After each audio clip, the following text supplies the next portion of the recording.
Baik, Assalamualaikum warahmatullahi wabarakatuh. Selamat pagi kepada siswa kelas 10 MIPA. Kita masih mempelajari KD dinamika gerak.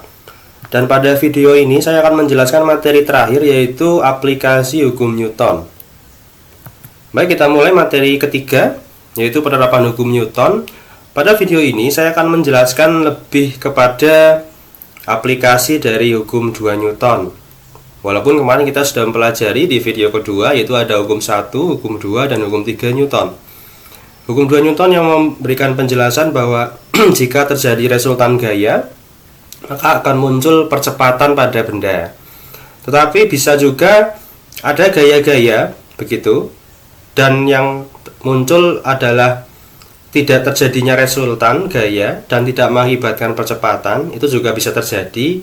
Maka nanti pada video ini akan saya berikan dua fenomena pada sistem berbeda, yang nanti ada muncul percepatan dan ada yang tidak muncul percepatan begitu. Baik, kita mulai saja. Yang pertama yaitu pada sistem katrol tetap, yaitu ada katrol tetap seperti ini yang digantungi dua beban, yaitu M1 dan M2, dimana misalkan M1 3 kilo dan M2 2 kilo. Pertanyaannya, bagaimana besar percepatan pada katrol ini? Kita bisa lihat di sini M1 lebih besar nilainya, sehingga nanti massa M1 akan bergerak ke bawah dan massa M2 akan bergerak ke atas. Nah, sekarang bagaimana kita akan menganalisanya? Tapi sebelum itu, kita bisa lihat massa tali dan massa katrol diabaikan. Ya, kenapa? Karena massa tali ini dianggap kecil sekali, dan massa katrol diabaikan karena kita tidak akan menganalisa momen gaya atau torsi yang terjadi di katrol, karena itu nanti akan menjadi pokok bahasan di kelas 11 berkaitan dengan dinamika rotasi. Jadi pada kasus ini kita hanya membahas benda-benda yang bergerak lurus, yaitu translasi, yaitu benda M1 dan M2. Jadi kita akan membahas hanya percepatan linearnya. Jadi kenapa massa katrol ini diabaikan? Nanti kita akan membahas itu di kelas 11, yaitu pada gerak rotasi atau dinamika rotasi. Jadi makanya kita massa katrol ini diabaikan. Oke, lanjut. Yang pertama, kita tadi sudah menentukan bahwa M1 ini akan bergerak ke bawah, maka percepatan linearnya vektornya ke bawah begini. Lalu vektor A pada M2 yaitu ke atas, karena ini benda M2 bergerak ke atas. Lalu dengan hukum Newton kita analisa untuk benda M1, kita gambarkan terlebih dahulu diagram gayanya. Jadi diagram gaya itu adalah gaya-gaya yang bekerja pada M1. Yang pertama ada W1, ini adalah gaya berat yang mengakibatkan benda satu ini turun ke bawah. Lalu ada tegangan tali, ya, ini di sini ada tegangan tali pada sistem katrol, karena tegangan tali inilah yang menahan M1 pada katrol. Lalu ada A, percepatan linear yang vektor mengarah ke bawah. Dengan hukum 2 Newton, sigma F sama dengan M kali A, kita bisa menuliskan W1 min T. Kenapa? Karena kita melihat bahwa W1 itu searah dengan A, maka ini bernilai positif. Seperti itu. Jadi W1 dikurangi T. Paham ya? Sama dengan M1 dikali A.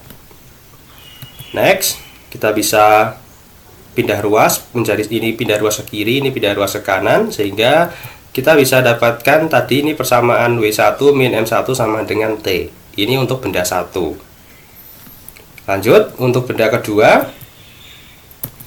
Benda kedua, diagram gayanya sama, ada W2 dan ada tegangan tali yang mengarah ke atas begini.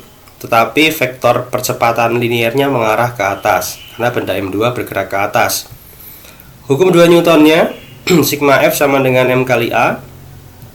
Tetapi karena ini bergerak ke atas, sehingga yang menjadi nilai positif adalah tegangan talinya, sehingga T dikurangi W2 begini. Ininya M dengan M2 bagi M2 dikali A, sehingga kita dapatkan pindah ruas, sehingga T sama dengan W2 tambah M2 kali A. Selanjutnya kita dapat persamaan 1 dari benda 1 dan dapat persamaan 2 dari benda 2. Ya, begitu. Lalu kita kan ingin mencari percepatan, ini A yang berwarna biru, biar kalian mudah memahami. Lalu kita sama dengankan persamaan T. Ini T-nya kita sama dengankan. Lalu kita substitusi, kita pindah ruas seperti biasa matematis. Kita dapatkan bentuk seperti ini. Ini keluar ya A-nya. Jadi kita dapat percepatan sistem pada katrol itu adalah A sama dengan ini ya, dibagi W1 min W2 dibagi M1 tambah M2. Bentuk sederhananya lebih bisa kita tuliskan lagi menjadi uraikan W berarti M kali G. Nah ini seperti ini, W kan M kali G. Atau lebih sederhananya, percepatan pada katrol adalah M1 min M2 per M1 tambah M2 dikali G. Nah begini. Ini berlaku bila M1 lebih besar dari M2 ya, begitu. Jadi kalian bisa saja nanti menjumpai yang mungkin gambar yang sebelah kanan atau massa beban yang kanan lebih besar. Ya tidak apa-apa, misalkan itu M2 ya berarti ini M2 min M1. Hanya penomoran saja. 1-2-nya itu hanya penomoran. Yang jelas nanti uraiannya kalian yang akan menemukan sendiri. Begitu. Next. Jadi kita dapatkan kalau kita hitung, kita substitusi angka-angkanya sehingga kita dapatkan ini M1 3, M2 2, 3 min 2 per 3 plus 2 tak kali 10 sehingga sama dengan 1/5 kali 10, yaitu jawabannya 2 meter per sekon kuadrat. Nah jadi kesimpulannya benda M1 dan benda M2 ini akan turun ya. Ini M1 akan turun dengan percepatan linear 2 meter per sekon kuadrat. Benda M2 juga akan naik dengan percepatan sama begitu. Jadi itu percepatan linear katrol ya. Kalau percepatan katrol sendiri ini percepatan sudut itu tidak akan dibahas karena nanti itu dibahas di dinamika rotasi kelas 11. Begitu. Selanjutnya kita akan membahas sistem kedua lah ini, yaitu pada bidang miring. Di sini tidak muncul percepatan ya. Kenapa? Karena ini balok agar menuruni bidang miring dengan kecepatan tetap. Nah, jadi kecepatan tetap itu artinya percepatan benda itu 0 ya. Karena kalau di gerak lurus beraturan dulu kita sudah belajar, jika benda itu kecepatannya tetap, percepatannya 0. Kalau kecepatannya berubah, berarti ada percepatan. Itu konsep yang harus kamu ingat ya. Sejak kelas 10 semester 1 kita sudah belajar tentang gerak lurus. Nah, di sini ini ada soal, ini soal dari penilaian akhir tahun di SMA Kota Semarang tahun pelajaran 2018-2019. Saya ambil saja. Pertanyaannya berapa gaya F lah ini? Berapa gaya F ini pada katrol talinya agar si balok ini menuruni bidang miring tetapi dengan percepatan 0. Oke, diketahui beberapa nilai besaran. Kita lanjutkan. Yang pertama kita akan membuat diagram gaya pada bidang miring. Kita zoom ya, kita perbesar bagian ini sehingga membentuk seperti ini. Ada balok yang terletak di bidang miring. Yang pertama, balok itu memiliki gaya berat mg ya, kita tahu lurus begitu. Nah, karena ini terletak pada bidang miring, maka terjadi uraian vektornya atau vektor-vektor komponennya. Nah, sudah dibahas dulu di materi kelas 10 semester 1 berkaitan dengan vektor komponen. Maka vektor komponen mg itu jika diuraikan, ini sudut tetanya sama dengan ini, maka ini menjadi vektor komponen yang besarnya mg cos ya, karena samping sudut itu adalah nilai cosnya. Sehingga yang ada di depan ini, di depan sudut itu disebut vektor komponen yang besarnya mg kali sin theta. Saya rasa jika kalian masih bingung berkaitan dengan vektor komponen, kalian bisa lihat lagi YouTube saya yang tentang vektor ya di materi semester 1. Lanjut. Lalu ada gaya normal, sudah saya jelaskan di materi sebelumnya. Gaya normal adalah gaya yang terjadi tegak lurus pada permukaan sentuh. Nah, karena ini letaknya miring, sehingga gaya normal ini nanti akan sama dengan mg cos theta-nya. Jadi bukan dengan mg. Kalau pada permukaan lurus, memang gaya normal sama dengan m kali g.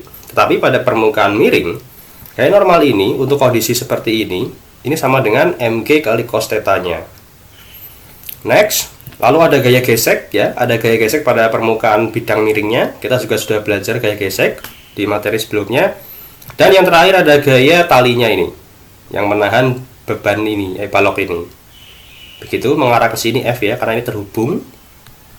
Nah, ini lajunya konstan ya, sehingga kita bisa tadi tafsirkan bahwa jika kecepatannya konstan, itu berarti percepatannya bernilai 0. A-nya berarti 0. Oke, paham ya sampai sini?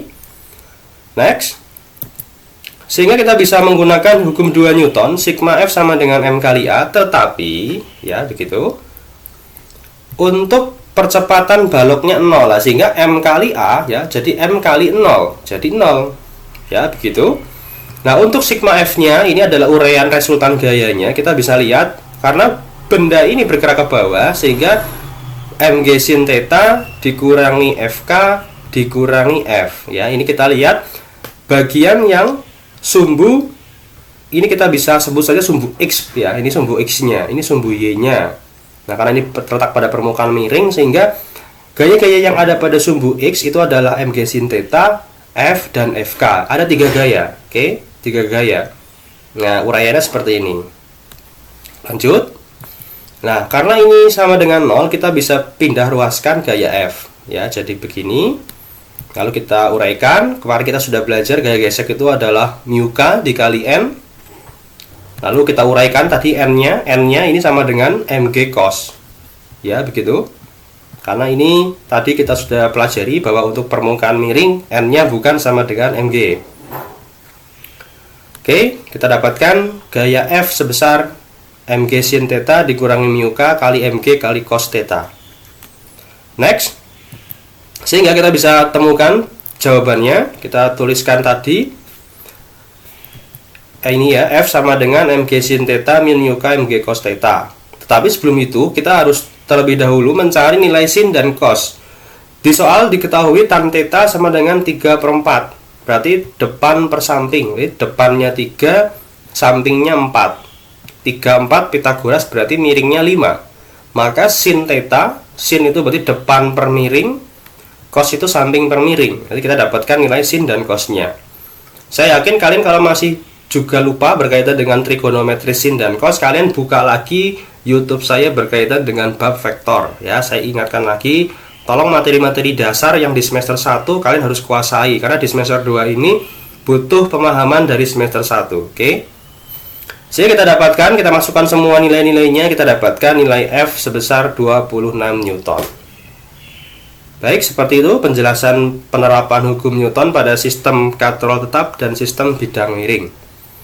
Selanjutnya silakan kalian bisa berlatih mengerjakan soal nomor 1 ini. Nah, ini di sini ada sistem katrol tetapi kita gabungkan dengan gerak jatuh. Nah, ini ya, silakan nanti kalian kembali lagi membuka-buka materi semester 1 berkaitan dengan gerak vertikal. Nah, itu. Jadi nanti kalian silakan cari dulu A-nya, percepatannya berapa, nanti langsung kombinasikan ke fenomena gerak vertikal. Nah, bisa buka materi semester 1. Dan nomor 2, lah ini nomor 2 sistem bidang miring. Ya, ini pertanyaannya adalah koefisien geseknya berapa. Nah, ini kalau ini meluncur ya dengan percepatan. Nah, ini ada percepatannya. Oke, itu 2 soal latihan. Silakan nanti dikerjakan dan diupload di daring kita. Baik, terima kasih. Assalamualaikum warahmatullahi wabarakatuh.